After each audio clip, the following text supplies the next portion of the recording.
रहिवासी असून आज माझ्या गव्हाची पहिली फवारणी, या फवारणीमध्ये मी मल्टीप्लायर 1 किलो, नारळास्त्र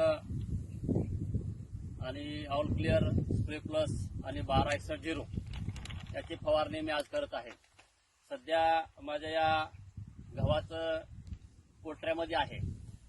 आणखीन मला 8 दिवसानंतर दुसरी एक फवारणी करायची आहे। तर या मल्टीप्लायरचा अगोदर मी पेरणी करत असताना एकरी 1 किलो खतामध्ये वापरलेला आहे।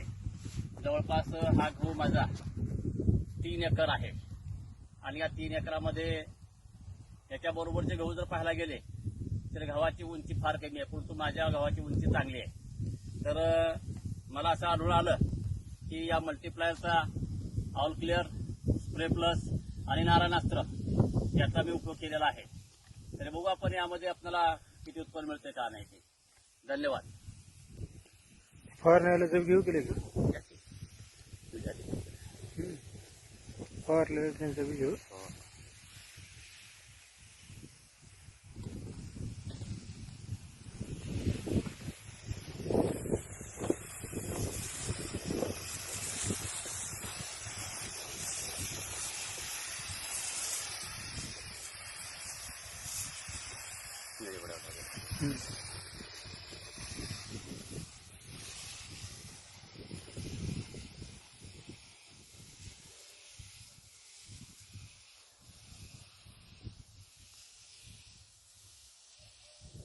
व्हिडिओ आवडल्यास लाईक करा, शेअर करा व सबस्क्राईब करा।